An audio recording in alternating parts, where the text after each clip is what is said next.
لله رب العالمين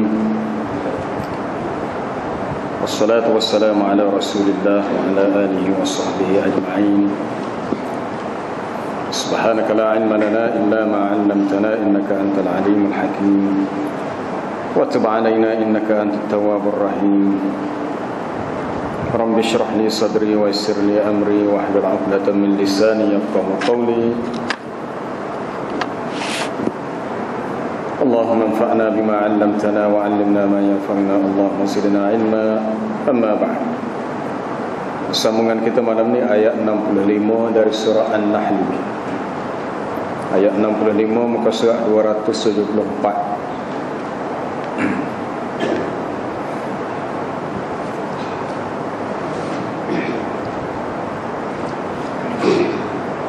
أعوذ بالله من الشيطان الرجيم.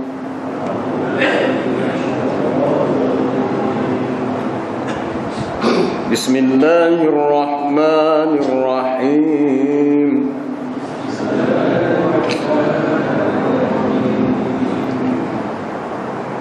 والله أنزل من السماء ماء فأحيا به الأرض بعد موتها.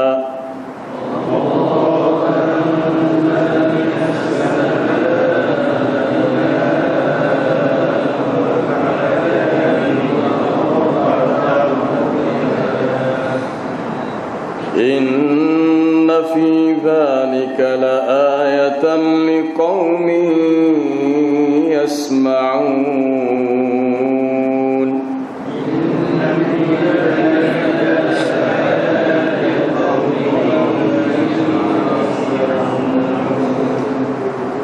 وإن لكم في الأنعام لعبرة.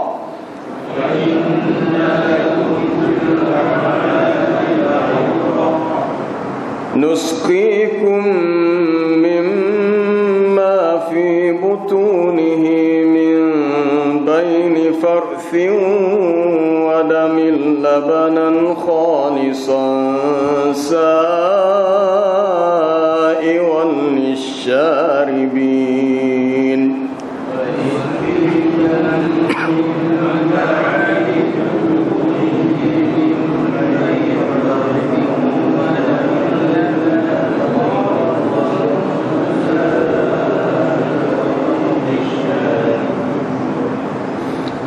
ومن ثمرات النخيل والأعناب تتخذون منه سكرا ورزقا حسنا.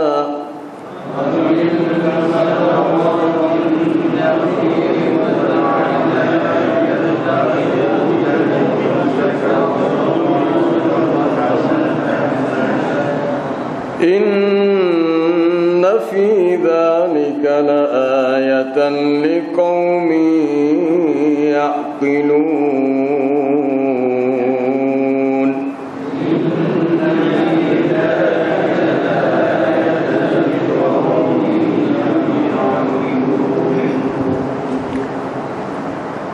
والله أنزل من السماء ماء. Dan Allah menurunkan air, yakni air hujan dari langit. Fa-ahya bihil arda ba'da mautiha. Dan dengan air itu dihidupkannya bumi sesudah matinya ia. Inna fi dzalika laayatan liqaumin yasma'un. Sesungguhnya pada yang demikian itu benar-benar terdapat tanda-tanda kebesaran Tuhan bagi orang-orang yang mendengar, yakni pelajaran. Wa inna lakum fil an'ami la'ibrah. Dan sesungguhnya pada binatang ternakan itu benar-benar terdapat pelajaran bagi kamu. Nusqikum mimma fi butunihi min baini farthin wa damin labanan khalisa sa'iwan lisyaribin. Kami memberi minum kepada kamu dari apa yang terdapat dalam perut binatang itu, yakni susu yang bersih yang ianya berada antara farthin, kotoran dalam perut binatang, dan juga dam darah, keluarnya labanan khalisan, susu yang bersih seperti susu yang pure, susu yang tidak bercampur dengan apa-apa selain susu sahaja, dan ianya adalah sa'iran, mudah diminum, mudah ditelan oleh sesiapa yang meminumnya. Wa min thamaratin nakhili wal a'nab, dan dari buah kurma dan juga buah anggur, tattakhiduna minhu sakaran wa rizqan hasana, kamu mengambil daripadanya minuman yang memabukkan dan mendapat rezeki yang baik.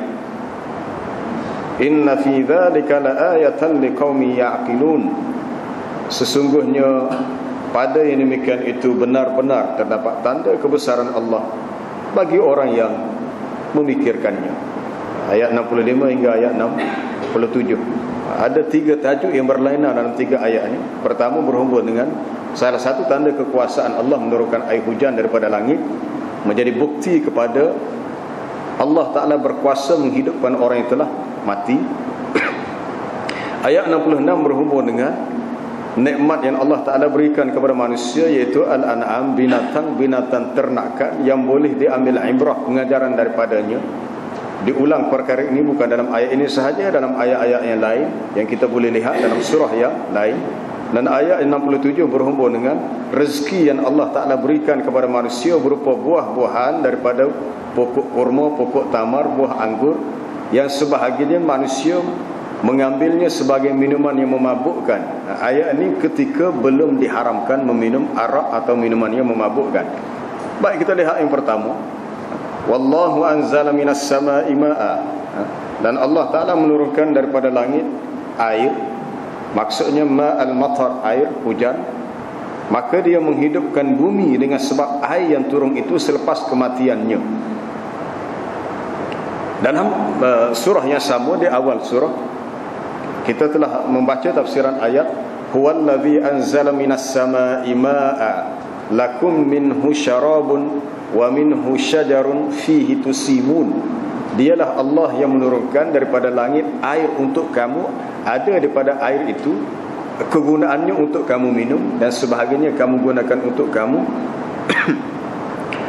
kamu beri minum kepada binatang ternakan kamu.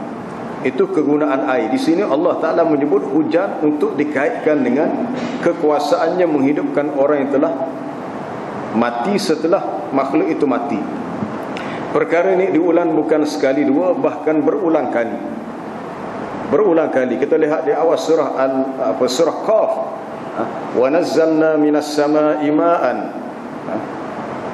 kami turunkan daripada langit air yang mubarakan, yang berkat, fa ambatna bihi jannatin wa habbal hasid, dan kami tumbuhkan dengan sebab hujan yang turun itu kebun-kebun dan juga tanaman-tanaman yang boleh diketam, yang boleh dituai hasilnya.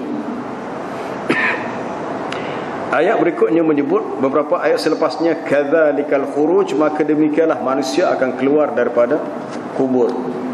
Rupa-rupanya disebut berulang kali berhubung dengan persoalan turunnya hujan untuk memberikan suatu keyakinan kepada manusia bahawa kehidupan selepas mati, al-ba'tsu, adalah perkara yang pasti berlaku.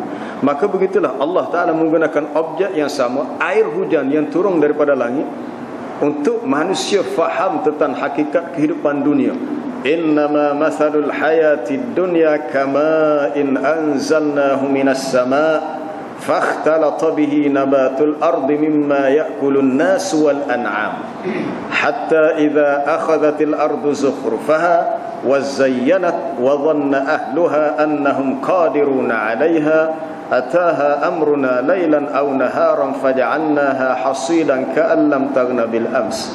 Itu boleh rujuk dalam surah Yunus yang telah kita baca tafsirannya dahulu, bahawa sesungguhnya adalah kehidupan dunia ini perumpamaannya seperti air hujan yang turun daripada langit, kemudian dia bercampur dengan tumbuh-tumbuhan yang ada di atas muka bumi, untuk ia menjadi makanan bagi manusia dan juga binatang ternakan. Allah Ta'ala menjadikan air hujan sebagai objek untuk menggambarkan kehidupan dunia adalah kehidupan yang sementara. Dan Allah Ta'ala menjadikan air hujan sebagai suatu peringatan untuk manusia bahawasanya kehidupan kamu ini selepas mati ada lagi hidup yang kedua. Hidup ini tidak berakhir dengan kematian di dunia. Ada hidup yang menyusul, kemudian hidup di alam akhirat. Allah Ta'ala menghidupkan bumi setelah turunnya hujan biimbati az-zar'i wasyajari was-samar, dengan ditumbuhkan pelbagai tanam-tanaman, tumbuhnya pokok kayu, tumbuhnya pelbagai buah-buahan. Semuanya itu adalah rizqan lil ibad, sebagai rezeki untuk manusia. Wa ahyayna bihil arda ba'da mautiha, dan kami hidupkan bumi selepas ianya mati. Maksudnya hujan yang turun bukanlah sekadar hujan, tetapi ia adalah suatu rahmat, adalah suatu nikmat. Apabila kita berhubung dengan Allah melalui solat kita, melalui ibadat kita, melalui Quran yang kita baca, melalui zikir kita, sebenarnya kita mendapat siraman rahmat Allah. Kita mendapat siraman rahmat daripada Allah. Sebagaimana bumi ini disiram dengan air hujan, ibadah yang manusia lakukan itu adalah suatu siraman rahmat daripada Allah. Dalam kitab Al-Wabil As-Sayyib, wabil maknanya hujan, As-Sayyib hujan yang turun, menghimpunkan doa-doa dan zikir-zikir yang diamalkan oleh Nabi SAW, ditulis oleh Syekhul Islam Ibn Taymiyah. Al-Wabil As-Sayyib, tidak Ibn Al-Qayyim, Al-Amin Ibn Al-Qayyim, untuk menyatakan bahawasanya amalan doa dan zikir ini umpama hujan, seperti hujan yang turun daripada langit. Allah Ta'ala menjadikan hujan dalam beberapa objek yang berlainan, sebagai objek dalam maudhu' dan tajuk yang berlainan. Orang munafik digambarkan mereka takut ataupun berada dalam kesesatan. Au kasayyibin minas sama', seperti hujan yang turun daripada langit, yang padanya ada fihi zulumatun wa ra'dun wa barq, padanya ada kegelapan, adanya guruh, adanya kilat. Ketika turunnya hujan itu, ya ja'aluna asabi'ahum fi adhanihim minas sawa'iqi hadaral maut. Itu kita boleh baca di awal surah Al-Baqarah. Hujan yang turun sehingga tumbuhnya tumbuh-tumbuhan, menjadi rezeki untuk manusia, menjadi punca kepada kehidupan. Asalnya bumi ini mati.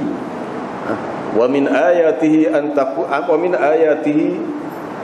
wa min ayatihi yurikumul barqa khaufan wa tam'an wa yunazzilu minas samaa'i ma'an fayuhyi bihil arda ba'da mautiha inna fi dzalika laayatin liqaumin ya'qilun. Di antara tanda kekuasaan Allah, dia memperlihatkan kepada kamu al-barq, kilat yang memancar dengan kuat sehingga menimbulkan rasa takut dan harap. Takut kalau menimpa kamu, dah harap agar kamu selamat. Dan Allah Ta'ala menurunkan daripada langit air hujan, maka dia menghidupkan bumi selepas matinya bumi itu. Jadi sebenarnya bumi ini asalnya mati, hidupnya bumi selepas turunnya hujan, adanya air dalam tanah. Bagaimana tumbuh-tumbuhan itu boleh hidup dan membesar? Dan Allah Ta'ala dengan kuasanya, innallah falikul habbi wan nawa. Allah Ta'ala dialah yang falik, yang menumbuhkan atau menjadikan sesuatu biji benih, bijian buah itu falik, pecah ataupun bertunas, keluar. Kelantan kata cetih, tubik, tubik tunasnya naik, kemudian membesar menjadi pokok yang besar. Yukhrijul hayya minal mayyit wa mukhrijul mayyiti minal hayy. Allah Ta'ala mengeluarkan yang hidup daripada benda yang mati, dan mengeluarkan benda yang yukhrijul hayya minal mayyit, mengeluarkan yang hidup daripada benda yang mati, wa mukhrijul mayyiti minal hayy, mengeluarkan benda yang mati daripada benda yang asalnya hidup. Dzalikumullahu fa anna tufakun. Itulah dia Allah yang menjadikan begitu makhluk yang dia ciptakan, bagaimana kamu boleh dipalingkan? Sesungguhnya pada yang demikian ini menjadi tanda kekuasaan Allah, ataupun tanda di sini boleh ditafsirkan sebagai dalah 'alal ba'thi, sebagai bukti adanya hari kebangkitan bagi sesiapa yang yasma'un, yang mendengar dengan sama' tadabbur wa fahmin, mendengar dengan merenungi, memerhati dan faham. Uslub itu datang dalam bentuk yang berlainan. Kita melihat turutannya, inna fi dzalika laayatan liqaumin yasma'un, inna fi dzalika laayatan liqaumin ya'qilun. Berikutnya di bawah, inna fi dzalika laayatan liqaumin yatafakkarun. Dan begitulah yang seterusnya. Di awal surah Ar-Ra'd yang telah kita baca tafsirannya dahulu, di antara tanda kekuasaan Allah, dia menjadikan wa fil ardi qita'un mutajawiratun wa jannatum min nakhilin wa a'nabin, apa lagi, wa zar'un wa nakhilun sinwanun wa ghairu sinwan. Di atas muka bumi ada pelbagai jenis tumbuh-tumbuhan, macam-macam bentuk tumbuh-tumbuhan, buah-buahan, padahal semuanya itu yusqa bima'in wahid, semuanya disiram menggunakan air yang satu, air yang sama, supo aja air. Maksud air itu adalah air hujan. Sebab tu kita, kalau kita bercucuk tanam, mungkin ada setengah tanaman yang kita perlu siram sendiri, ada yang kita tidak perlu siram, memadai dengan hujan yang turun daripada langit yang menyiramnya, khususnya pokok-pokok yang besar. Fima saqatis sama al-ushur, dalam hadis ini menyebut apa-apa tumbuhan yang disiram dengan air hujan, maka zakatnya adalah kadar 1/10 daripadanya. Maka ada ulama mengatakan yang perlu dikeluarkan adalah 1/10, merujuk kepada tumbuh-tumbuhan yang tidak perlu disiram. Kemudian kita melihat yang kedua, tajuk kedua berhubung dengan al-an'am, binatang-binatang ternakan. Ada padanya ibrah, pengajaran yang kamu boleh ambil daripadanya. Dalam surah Yasin, awalam yarau anna khalaqna lahum mimma amilat aydina an'aman fahum laha malikun. Tidakkah mereka lihat apa yang kami ciptakan yang berupa an'am, binatang-binatang ternakan, lalu mereka dapat menguasainya. Fahum laha malikun, mereka dapat memilikinya. Wa dhallalnaha lahum faminha rakubuhum wa minha ya'kulun, dan kami jadikan binatang itu tunduk, akur, patuh kepada kamu wahai manusia. Maka di antara binatang itu ada yang kamu jadikan sebagai kenderaan, ada daripadanya yang kamu makan. Faminha rakubuhum wa minha ya'kulun wa lakum fiha manafi'u wa masyarib. Daripada binatang itu kamu boleh ambil pelbagai manfaat untuk kegunaan kamu, untuk kehidupan kamu, dan ada minuman. Minuman yang dimaksudkan dalam ayat ini ialah berupa laban, susu. Biasanya susu ni susu kambing. Ada juga susu lembu, ataupun susu unta. Tapi yang famous, yang masyhur adalah susu kambing. Sebab dia boleh, dari sudut kesihatannya, banyak-banyak penawar untuk penyakit manusia. Sebenarnya susu ini banyak khasiat, itu memang sudah diketahui. Oleh kerana itulah Allah Ta'ala menjadikan salah satu sungai dalam syurga adalah sungai susu. Mathalul jannati allati wa'idal muttaqun, perumpamaan syurga yang Allah Ta'ala janjikan untuk orang-orang yang bertakwa, di antaranya wa anharum min laban, sungai-sungai daripada susu. Sungai daripada susu yang air susunya lam yataghayyar ta'muhu, tidak berubah rasanya. Sama ada la bil hamudah wala ghairaha, sama ada ia tidak bertukar menjadi masam ataupun tidak bertukar dengan rasa yang lain, kekal dengan rasanya yang asal, yang asal.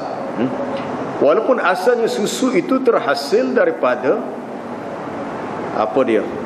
hasil daripada makanan dan minuman yang dimakan oleh binatang itu, dan ianya berada antara min baini farthin wadam, antara kotoran yang terdapat dalam perut binatang dan darah. Sungguh mengagumkan, kita tidak pernah lihat ada susu binatang yang apabila diperah keluar bercampur dengan darah, tak ada. Mungkin kalau kita ada masalah dari sudut, mungkin wallah alam, mungkin dari segi buah pinggir kita ke, masalah kita punya masalah buang air kecil, kadang-kadang seseorang mengatakan air kecilnya bercampur dengan darah. Itu mungkin ada penyakit, ada sebab-sebab yang tertentu. Tapi dalam keadaan yang normal itu tidak berlaku. Allah Ta'ala menjadikan susu yang keluar daripada minad dar'i. Dar'i itu labu susu. Biasa kalau kita lihat lembu tenusu, bukan lembu daging, tak, lembu yang diternak untuk diambil susu. Mungkin di tempat kita tidak dibuat secara komersial. Mungkin kalau di New Zealand, di Australia, banyak lembu tenusu, lembu yang diternak untuk diambil susunya.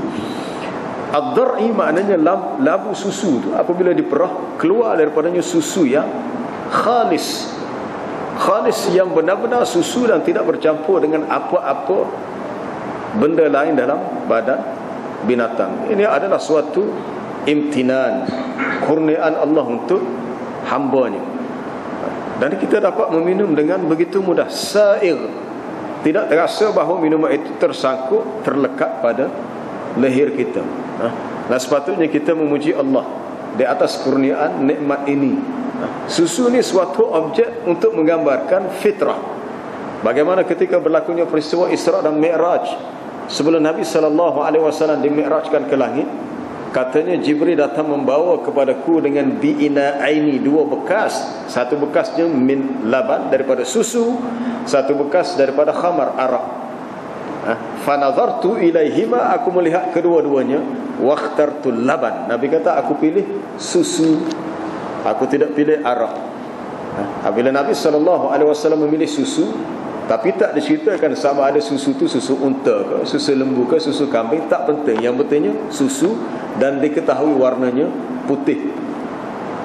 Apabila Nabi SAW memilih susu, lalu Jibril berkata, alhamdulillahilladzi hadaka lil fitrah, lau akhaztal khamar wawat ummatuka. Segala puji bagi Allah yang telah memberi petunjuk kepadamu untuk kamu memilih jalan fitrah. Fitrah yang digambarkan putih bersih, susu putih bersih.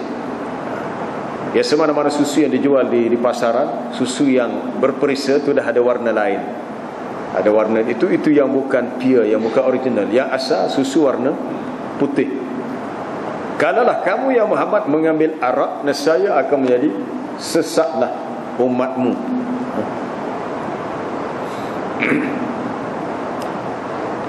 Kita melihat dalam perbandingan yang lain, apa dia, banyak lagi yang tamsilan yang dibuat oleh Nabi SAW selain daripada yang kita boleh baca dalam ayat-ayat Quran berhubung dengan susu. Ada satu kisah di mana hadis ini berhubung dengan manaqib Umar Al-Khattab radhiyallahu anhu, terdapat dalam Sahih Bukhari. Bahawasanya dalam mimpi, tak pasti Umar atau Nabi sendiri yang bermimpi. Umar menyatakan dia bermimpi bahawasanya Nabi SAW meminum susu, lebihan itu diberikan kepada Umar. Maka dinyatakan bahawasanya dia memiliki hikmah, kebijaksanaan ataupun kepintaran melebihi sahabat yang lain. Dari sudut susu itu adalah suatu tamthilan kepada kelebihan yang ada padanya. Satu ketika Ibnu Abbas radhiyallahu anhuma berada di sebelah Nabi SAW. Manakala di sebelah satu lagi adalah Abu Bakar As-Siddiq.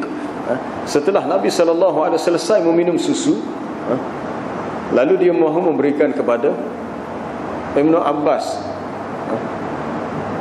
Lalu ditanya kepada Ibnu Abbas, bagaimana pendapatmu kalau aku dahulukan Abu Bakar sebab dia lebih tua daripada kamu?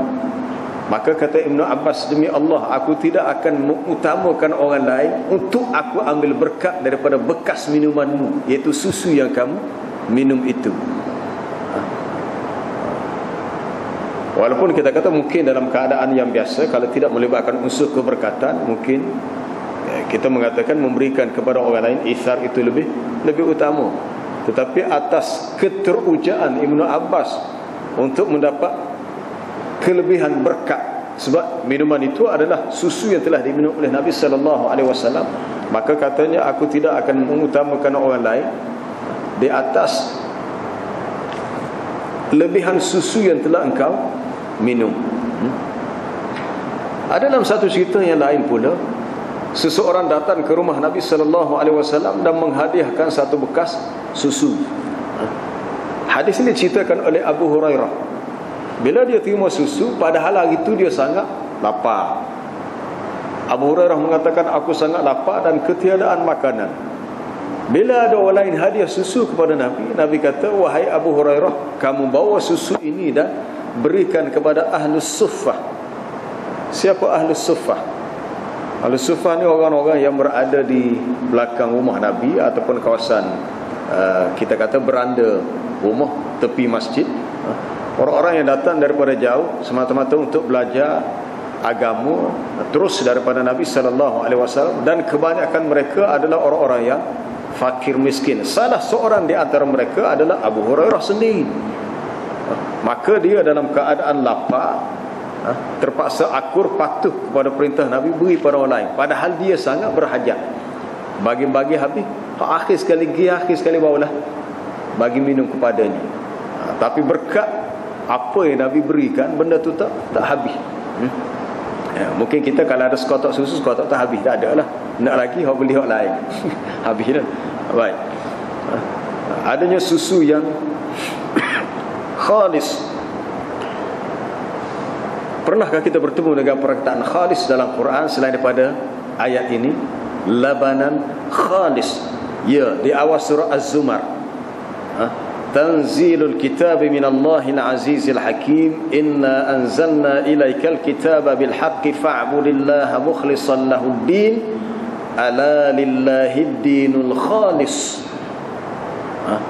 Kalau dalam ayat ini Allah Ta'ala menyatakan susu yang keluar daripada perut binatang adalah labanan yang khalis, labanan khalisan, susu yang pure, susu yang benar-benar susu, tidak bercampur dengan darah dan kotoran dalam badan binatang. Islam ini adalah suatu agama yang khalis, agama yang milik Allah, bukan milik manusia untuk manusia ubah sesuai mengikut hawa nafsu mereka. Ala lillahi dinul khalis, agama yang benar-benar sejatian original. Sebab itu kalau sesiapa melakukan sesuatu yang menyebabkan agama ini diubah, melakukan muhdatsatul umur, perkara-perkara baru untuk diubah agama, maka ia adalah suatu kesalahan, suatu jenayah yang besar. Suatu jenayah yang besar yang pernah disabdakan oleh Nabi sallallahu alaihi wasallam, la'anallahu, Allah Ta'ala melaknat sesiapa yang dalam hadis sebut, sesiapa yang hadatha muhdithan, membuat sesuatu yang baru dalam agama, awa muhdithan, atau memberi perlindungan kepada orang yang cuba mengubah agama. Sebab mengubah agama, melakukan perkara-perkara bid'ah yang asalnya tidak ada dalam agama, maka ia dikira mencemarkan sifat khalis pada agama, sifat pure, sifat original, keaslian agama itu akan tercemar. Kerana asalnya agama ini bersifat ala lillahid dinul khalis. Ketahuilah, bagi Allah agama yang benar-benar khalis ini. Khalis, ia juga dengan maksud apa yang kita lakukan dalam agama adalah ikhlas kerana Allah. Wa ma umiru illa liya'budullaha mukhlishina lahuddin. Khalasa, ikhlas. Apabila seseorang itu ikhlas, tidak ada dalam hatinya niat yang lain kecuali kerana Allah.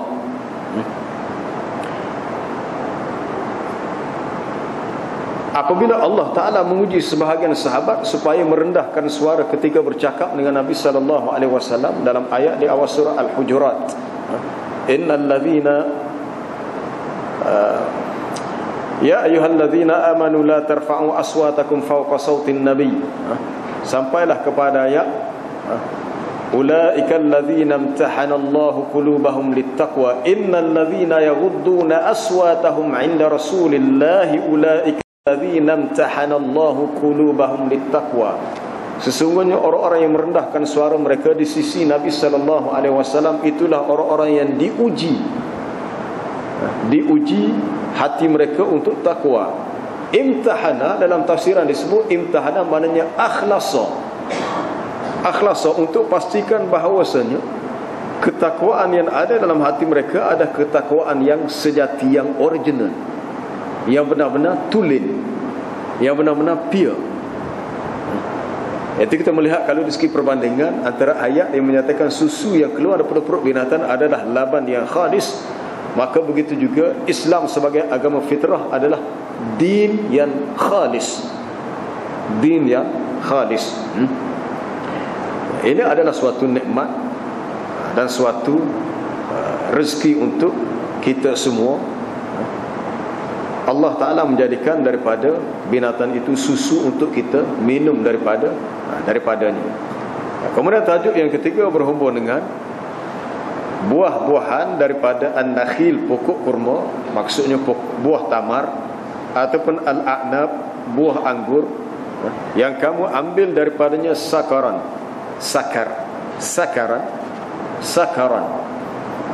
minuman yang memabukkan. Ulama tafsir menyebut ayat dalam surah An-Nahl merujuk kepada peringkat pertama ketika pengharaman arak belum diturunkan. Ayat yang mengharamkan arak berlaku secara berperingkat-peringkat. Peringkat yang pertama turunnya ayat dalam suratul Baqarah, yas'alunaka 'anil khamri wal maisir qul fihima ithmun kabir wa manafi'u lin-nas wa ithmuhuma akbar min naf'ihima. Ayat ini menyatakan bahawa arak dan judi ada manfaat dan ada mudarat, tetapi kemudaratan itu lebih besar daripada manfaat. Belum diharamkan secara mutlak ataupun sepenuhnya. Lalu turunlah ayat yang kedua, ayat berikutnya dalam surah An-Nisa. Cuma saya tak pasti berapakah jarak antara ayat yang pertama dengan tempoh yang kedua. Mungkin perlu lihat kepada penjelasan para ulama tentang hikmatut tasyri', hikmah disyariatkan pengharaman arak secara tadarruj, berperingkat-peringkat. Ya ayyuhallazina amanu la taqrabus salata wa antum sukara. Wahai orang yang beriman, janganlah kamu menghampiri ibadat salat dalam keadaan kamu mabuk. Hatta ta'lamu ma taqulun, sehinggalah kamu tahu apa yang kamu katakan. Maksudnya kamu sedar apa yang kamu baca dalam salat. Kerana ada setengah sahabat yang salat dalam keadaan mabuk. Maka ada yang mengatakan, oh kalau macam tu kita minumlah arak selepas salat. Masa nak salat jangan minum arak. Tetapi perkara itu menimbulkan rasa gelisah dan kegusaran pada hati sebahagian sahabat, khususnya Sayyidina Umar Ibn Al-Khattab radhiyallahu anhu. Akhirnya turunlah ayat dalam suratul Maidah, ya ayyuhalladzina amanu innamal khamru wal maisir wal ansabu wal azlamu rijsun min amali syaitan fajtanibuhu la'allakum tuflihun. Maka apabila turun ayat berkenaan,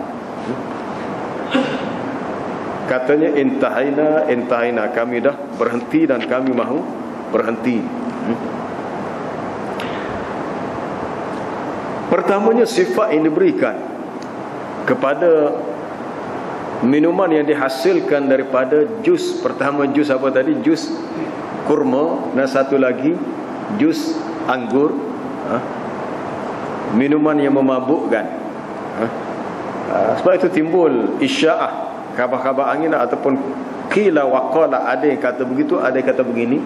Sebab zaman sekarang ni banyak dijual produk-produk yang berbentuk minuman yang bercampur pelbagai herba. Atas botol minuman itu macam-macam ada. Ada jus ekstrak apa dia, anggur lah, kurma lah, ginseng lah, aku benda macam nama lagi, ada tongkat ali lah, apa lagi nak sebut, ginkgo biloba lah. Apa lagi? Tak ingat dah. Kalau nak senarai itu mungkin sampai 20. Ada yang mengatakan tidak boleh. Saya tak pasti sejauh mana tidak boleh, tapi alasan sebenarnya adalah dikhawatiri berlaku ianya menjadi sesuatu yang muskir. Muskirun makna makanan atau minuman yang apabila dimakan memabukkan. Sebab kullu muskirin, setiap minuman yang memabukkan, sama ada qaliluhu wa kathiruhu, sikitnya atau banyaknya, adalah dikira haram. Illahnya kerana membawa kepada al-iskar, faktornya memabukkan. Maka atas alasan itulah ianya boleh dikiaskan kepada apa sahaja jenis minuman. Walaupun Allah Ta'ala hanya menyebut dalam ayat ni an-nakhil, al-a'nab, tidak disebut yang lain. Apa sahaja minuman yang memabukkan, maka ianya diharamkan. An-nabith, tuak. Tuak ke apa dia? Tempat kita tuak. Tuak ke apa? Tuak wanita. Apa sahaja tuak, sekiranya ia tidak memabukkan, hukum asalnya adalah harus. Tetapi apabila berlaku unsur memabukkan, apa sahaja minuman, apa sahaja nama, maka ia tidak dibenarkan. Adapun ayat ini merujuk kepada peringkat awal, di mana orang-orang Arab menjadikan buah-buah kurma yang mereka buat perahan ataupun buat jus ataupun buat minuman, mungkin disimpan, mungkin dimasukkan campuran tertentu sehingga minuman itu memabukkan. Ataupun buah anggur. Buah anggur ni memang sampai sekarang pun orang buat arak itu menggunakan buah anggur yang diproses untuk tempoh yang lama, diperak, disimpan, dimasukkan alkohol sebagainya, sehingga menjadilah ia minuman yang memabukkan. Kalau itu yang berlaku, maka ia tidak dibenarkan dari segi hukum agama. Dan adanya rezeki yang baik, rizqan hasanah, rezeki yang baik yang kamu boleh gunakan dari sudut untuk dijual atau dimakan dengan biasa.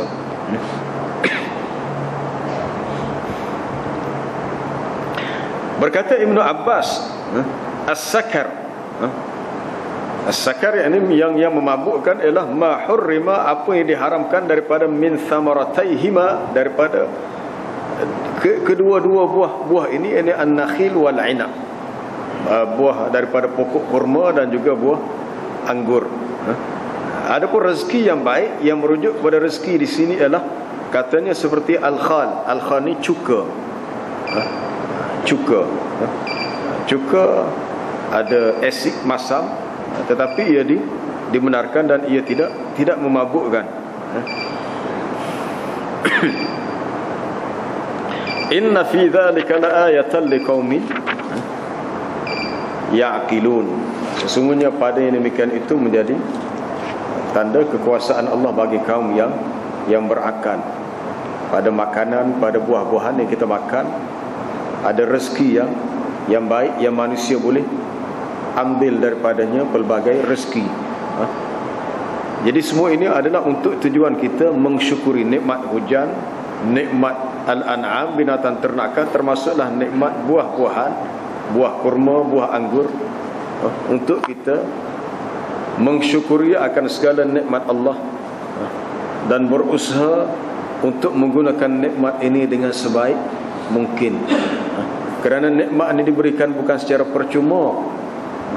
Kita boleh rasa dengan begitu mudah sebab mungkin kita tidak ada masalah, tempat kita ni tidak ada peperangan rezeki. Apa dia, ya'tiha rizquha ragadan min kulli makan, datangnya rezeki daripada setiap tempat. Pelbagai jenis buah-buahan, makanan yang begitu, kita kata banyaklah, mencukupi untuk keperluan kita, yang mana perlu kita syukuri. Syukur dengan maksud melaksanakan akan perintah Allah dan berusaha untuk menjauhi segala larangannya.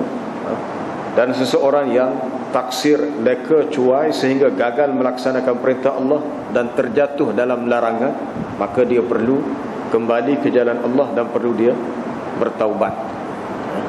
Adapun contoh binatang, contoh makanan, buah-buahan yang disebut hanyalah sebagai contoh, tetapi banyak lagi yang lain yang perlu kita syukuri untuk kita menjadi hamba yang benar-benar bersyukur. InsyaAllah kita sama minggu depan. Subhanakallah bihamdika asyhadu an la ilaha illa anta astaghfiruka wa atubu ilaik.